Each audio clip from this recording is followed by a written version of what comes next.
पुरवणी मांगों पर बोलने के लिए खड़ा हुआ हूँ। माननीय अध्यक्ष महोदय, होम डिपार्टमेंट की प्रश्न 4 के ऊपर पुरवणी मांगे जो दी गई है, होम डिपार्टमेंट मुंबई के अंदर, महाराष्ट्र के अंदर क्या कर रहा है और उसका क्या अर्थ निकलने वाला है, इसके बारे में सारे महाराष्ट्र में और मुंबई में विशेष तौर पर चिंता है।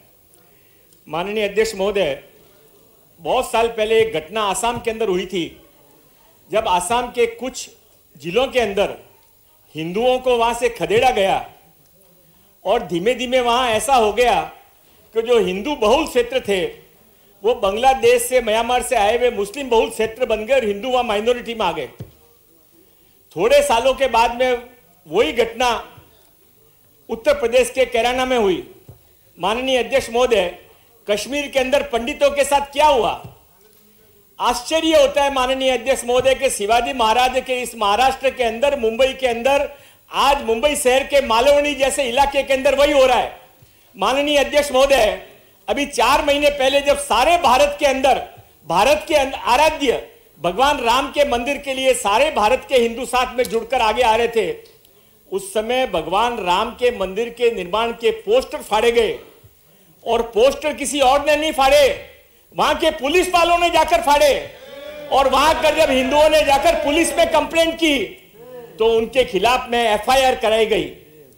एक मंत्री के खिलाफ में पूरा महाराष्ट्र में आग लग जाए तो एफआईआर नहीं होती है, पर भगवान राम के पोस्टर फाड़ रहे हैं, इसके खिलाफ में कोई शिकायत करने को जाए तो उनको 6 घंटा पुलिस में बिठा के रखा गया और उनके खिलाफ में एफआईआर की गई। माननीय अध्यक्ष महोदय, मैं मालवनी का उदाहरण इसके लिए आपके सामने रखना चाहता हूं, सदन के सामने रखना चाहता हूं, महाराष्ट्र के सामने रखना चाहता हूं कि समय रहते यदि हमने ध्यान नहीं दिया माननीय अध्यक्ष महोदय, तो कश्मीर के अंदर भी पूरा कश्मीर कभी हिंदू था, धीमे धीमे वहां पर कश्मीर के अंदर हिंदू इतने से रह गए उनको अपनी प्रॉपर्टी छोड़कर भागना पड़ा।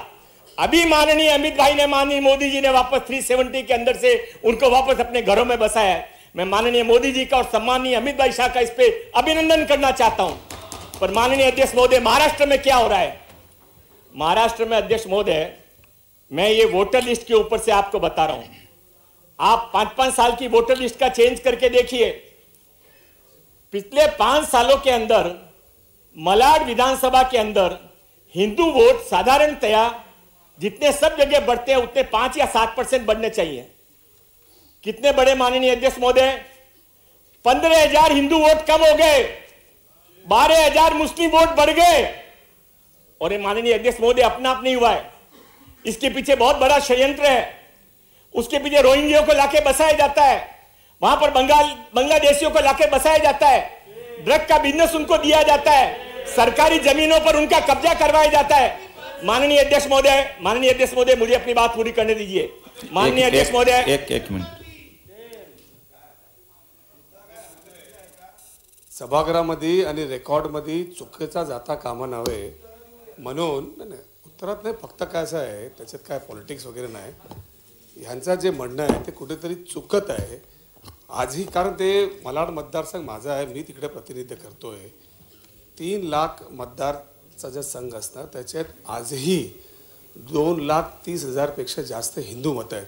म्हणजे कुठेतरी सभागृहाची दिशाभूल करणं आणि आपण अभ्यास केल्याशिवाय काही बोलणं हे योग्य नाही। आणि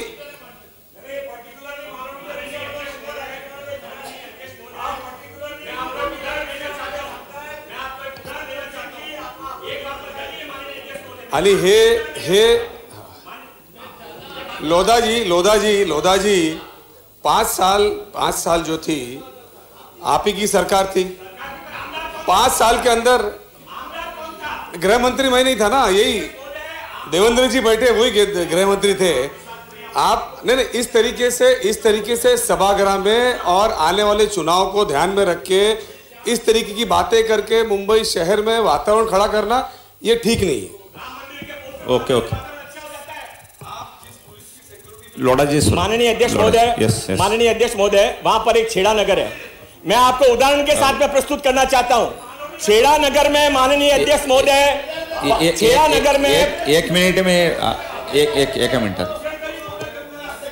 अध्यक्ष महोदय पोलीस एक मिनिट. पोलिसांवरती आरोप करण्यात आलेला आहे. हे पोलिसांवरती आरोप करत आहे की पोस्टर पोलिसांनी फाडलेला आहे. पोस्टर पोलिसांनी फाडलेला असा ह्यांचा आरोप तिकडे मालवणी पोलीस स्टेशन मध्ये हे केलेला आहे. हे हे हे चुकीचं आहे. ज्या पोलिसांचा सन्मान फक्त मुंबईत नाही तर अख्ख्या देशात नाही तर वर्ल्ड मध्ये स्कॉटलैंडच्या नंतर येतो त्या पोलिसांवरती असं बोलणं हे योग्य नाही. ठीक है लोढ़ाजी. महोदय, माननीय अध्यक्ष महोदय, छेड़ा नगर करके वहाँ एक वसाहत है. 5 साल पहले वहाँ पर 108 परिवार रहते थे. आज भी 108 परिवार रहते हैं. खाली फर्क इतना पड़ा है कि पहले 108 परिवार हिंदू थे, अब उसमें 60 परिवार हिंदू बचे. 101 परिवार को वहां से छोड़ के जाना पड़ा. क्यों छोड़ के जाना पड़ा? उनकी ओपन स्पेस के ऊपर वहां पर जबरदस्ती इलीगल तरीके से एक मस्जिद बनाई गई और मस्जिद के अंदर दिन रात वहां पर आवाज की जाती है. और जो शिकायत करने को जाता है, माननीय अध्यक्ष महोदय, एक आप इतनी सब कमेटियां बनाते हैं ना, पेड़ लगाने पे कमेटी भी बनाते हैं, हर चीज पे आप कमेटी बनाते हैं, तो एक आप आमदारों की कमेटी इस बात के लिए भी बनाई है कि मालवनी पुलिस स्टेशन में कितनी कंप्लेंट जमा है और कौन सी कंप्लेंट के ऊपर अभी तक कार्रवाई हुई है. माननीय अध्यक्ष महोदय, छेड़ा नगर को हिंदू विहीन कर दिया गया. माननीय अध्यक्ष महोदय, इसके आगे बाजू के अंदर एक गली के अंदर दलित परिवार रहते थे. 58 दलित परिवार एक चाल में रहते थे. अब वहां पर क्या हुआ माननीय अध्यक्ष महोदय? वहां पर 58 दलित परिवार के अंदर केवल 6 दलित परिवार बचे हैं. 52 दलित परिवारों को निकल दिया गया. 6 क्यों बचे हैं? उनके अंदर हिम्मत है, वो कह रहे हैं मर जाएंगे पर यहां से जाएंगे नहीं. और उनके साथ माननीय अध्यक्ष महोदय क्या किया जाता है? वो बाथरूम वहां पर कॉमन बाथरूम में यदि कोई वहां पर लेडीज बाथरूम के समय, यदि नमाज के समय बाथरूम के अंदर हो तो बाहर से लॉक कर दिया जाता है कि हमारे नमाज में डिस्टर्ब नहीं हो, तुम बाहर नहीं आ सकते. माननीय अध्यक्ष महोदय, ये सारी बातें मैं नहीं कह रहा हूं, ये मालवनी पुलिस स्टेशन के रिकॉर्ड के अंदर है. और माननीय अध्यक्ष महोदय, इस तरह की घटनाएं यदि महाराष्ट्र के अंदर, मुंबई के अंदर होती रहे तो हिंदू तो हम सभी हैं. जो यहां पर मैं ऐसा मान के चलता हूं कि जिनके पूर्वज दबाव को सहन नहीं कर पाए, कमजोर हो गए, कन्वर्ट हो गए, उनको भी हम तो हिंदू मानते हैं. पर असली हिंदू कौन है, नकली हिंदू कौन है, इसका फैसला होना चाहिए.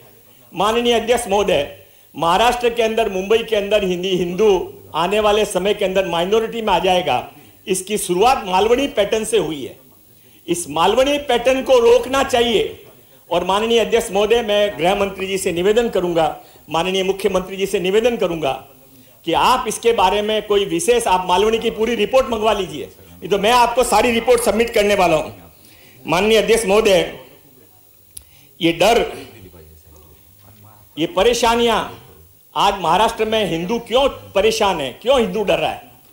जब माननीय अध्यक्ष महोदय, पालघर में हिंदू साधुओं का कत्ल किया जाता है और कोई मंत्री उठकर कहता है कि साधु तो नालायक होते हैं, इनके पास में नहीं जाओ, और उसके ऊपर मैंने जाके माननीय अध्यक्ष महोदय मलबारी पुलिस स्टेशन में कंप्लेंट कराई, आज तक उसके ऊपर कोई कार्रवाई नहीं हुई है.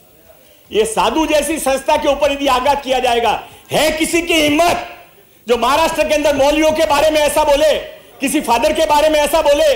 केवल हिंदुओं को टारगेट किया जाता है. और जो हमारी सरकार यदि वो हिंदुओं के समर्थन से आई है, वो शिवाजी महाराज को अपना मानती है, आराध्य मानती है, तो सरकार को इसका निर्णय करना पड़ेगा कि आने वाले समय के अंदर हिंदुओं को सुरक्षा का कवच कैसे पहुंचाया जाए. माननीय अध्यक्ष महोदय, मैं थोड़ी मेरी विधानसभा के भी कुछ विषय रखना चाहता हूं.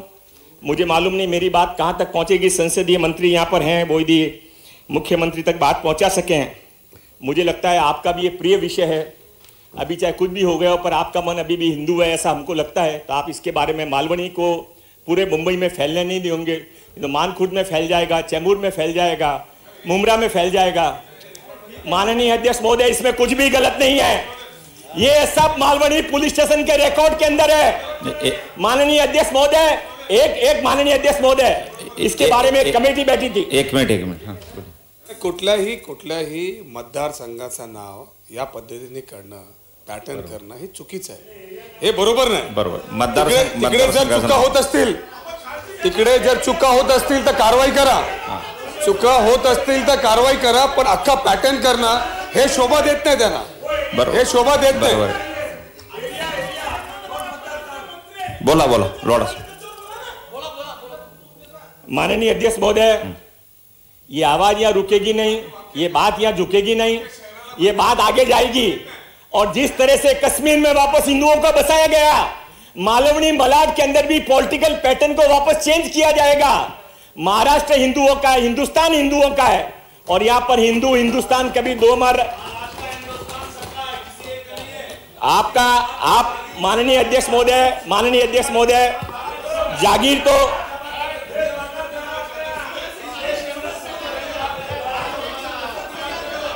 क्या बोला अध्यक्ष महोदय जे लोधाजी म्हणत आहे, मी आपल्याला रेकॉर्ड वरती सांगू इच्छितो की भारतीय जनता पार्टीचा मायनॉरिटीचा अध्यक्ष हा बांग्लादेशी है। ओके चल लोड़ा उस पे भी जरा बोलो। लोधा जी, आपने जिसको माइनॉरिटी का अध्यक्ष बनाया वो बांग्लादेशी है। आप अपने मतदार, अपने मत लेने के लिए आप कुछ भी बोलेंगे। लोड़ा जी बोले। माननीय अध्यक्ष महोदय, बांग्लादेशी मालवनी मलाड में कितने हैं वो इनको जानकारी होगी, मुझे तो जानकारी नहीं है। पर एक मिनट ठहरिए, बात पूरी करने दीजिए। पर जो इन्होंने शब्द कहे कि मुंबई भाजपा का अल्पसंख्यक आयोग का अध्यक्ष बांग्लादेशी है, यदि ये बात सच निकलती है तो मैं रिजाइन कर दूंगा, नहीं तो इनका रिजिग्नेशन लेके जमा करके रख दीजिए। माननीय अध्यक्ष महोदय, मैं आगे बढ़ता हूं। ऐसा है, बाकीच्यांनी खाली बसून घ्या, विनंती। लोढाजी बोलतात आपले।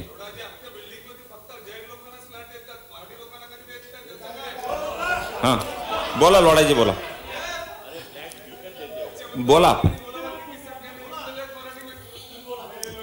अध्यक्ष महोदय, मैं बोलना नहीं चाहता हूं। माननीय, मैं देवेंद्र जी को अपना नेता भी नहीं मानता हूं, अपना गुरु भी मानता हूं। उन्होंने मेरे को कहा मत बोलो, फिर भी ये व्यक्तिगत आक्षेप मैं पिछले 27 साल से भुगत रहा हूं।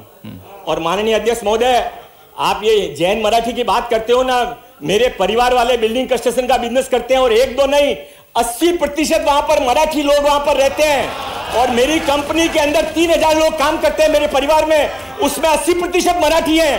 आपको क्या समझ है? माननीय अध्यक्ष महोदय,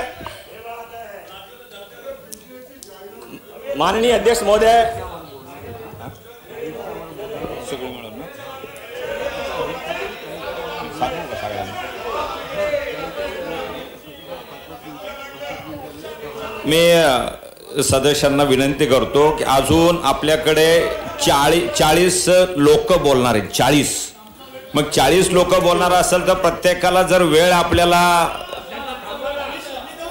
मला प्रोटेक्शन दिया अध्यक्ष महोदय, सगळ्यांना संधी देऊ ना आपण, सगळ्यांना संधी देऊ, पण थोडं काल मर्यादा आपण सगळ्यांनी विनंती आहे माझी। बोला। आपल्याला नम्र विनंती आहे, खरं तर एखाद्या सदस्य भाषण देत असेल तर तुम्हाला तुमचं मत किंवा त्याच्यावरचं काही ठीक आहे, एखाद्या वेळी आपण एखाद्या ठिकाणी उत्स्फूर्तपणे उचलतो, पण वारंवार सन्माननीय सदस्य, आणि ते एकदा दोनदा नव्हे, ते सुद्धा 6 टर्म निवडून आलेले सदस्य आहे, मतदारांनी विश्वास व्यक्त केला, विधानसभेच्या कामकाजामध्ये भाग घेऊन काही मत मांडताय। आता त्या मताच्या संदर्भामध्ये एकदा दोनदा तुम्ही बघा, ठीक आहे, मंत्री महोदयांनी दुसऱ्या मंत्र्यांनी उत्तरात सांगावं ना की ही चूक आहे, मालवणीमध्ये सर्व हिंदू राहतात, तिथं जय श्रीरामचा रघुपती राघव राजाराम या भजन होतं, असं सांगावं, याला अडचण काय? लोढा साहेब बोला। लोढाजी। अध्यक्ष महोदय, पॉइंट ऑफ इन्फॉर्मेशन अध्यक्ष महोदय बोल। लोढाजी जरा ऐका, पॉइंट ऑफ इन्फॉर्मेशन। अध्यक्ष महोदय, पुरवणी मागण्यावर चर्चा आहे, स्पेसिफिक विषयावर बोलले तर बरं होते, बरोबर, पण राजकीय भाषण सुरू झालेलं आहे इथे। अध्यक्ष महोदय, इथे सांगण्यात आलं की मालवणीमध्ये बांगलादेशी लोकांना कुठेतरी बसवण्याचं काम करण्यात येत आहे। मागच्या काळामध्ये मालवणीमध्ये भाजपच्या मायनॉरिटी मोर्चाच्या अध्यक्ष हा बांगलादेशी आहे, त्याच्यावर गुन्हा दाखल करून पकडण्यात आला आहे। म्हणजे भारतीय जनता पक्षाची लोक बांगलादेशी लोकांना आणून बसवतंय काय? म्हणजे या मुंबईमध्ये लोढाजी तुम्ही अध्यक्ष आहात, तुमच्या पक्षाच्या मालवणीचा मलाडचा मायनॉरिटी मोर्चाचा अध्यक्ष, या पदावर जो पदाधिकारी होता तो बांगलादेशी होता, त्याला अटक करण्यात आली, म्हणजे बांगलादेशाला बसवण्याचं काम तुमचा पक्ष करते, हे मान्य करा ना तुम्ही। ठीक आहे लोढाजी।